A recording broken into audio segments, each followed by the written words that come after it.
বিসমিল্লাহির রহমানির রহিম।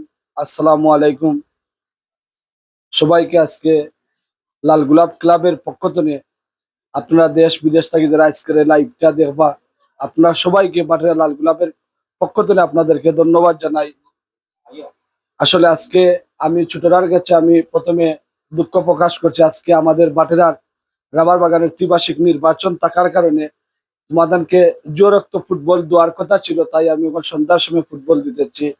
গতদিন শুক্রবারে আমাদের বাটেরা সৈয়দ সাদিক পেয়ারা প্রাথমিক বিদ্যালয়ে তারা খেলাধুলা করে, তখনই আমার একটা আন্দোলন চাচ্ছে একটা ফুটবলের আমরা দরকার। আমি সাথে সাথে কইছি তুমি তান দেখাপড়া করবে, আমি কইছি নয়, আমি কথা দিছি তোমার তান যে আমরা লাল গোলাপ যতদিন থাকবো তোমাদের জার্সি থাকক ফুটবল থাকক তুমি তাই আমরা ক্লাবের সভাপতি তালুকদার দুলাল আহমদের লগে মিলবা, আমার লগে মিলবা, আমার কাউসারের লগে মিলবা, আপনার সভাপতি জুয়েল ভাই তার লগে মিলবা। এই ক্লাব যতদিন আছে তোমাদের জার্সি থাকক, দেশা কোনো পালা খেলাধুলা করিয়া যাইতে গিয়া যদি যত টাকা পয়সা প্রয়োজন লাগে শ্রম লাগে আমরা লাল গোলাপে তোমার তান্ডে দিব। কিন্তু তুমি তাই পাশাপাশি লেখাপড়া করিও, লেখাপড়া খুব বাদ দিও না।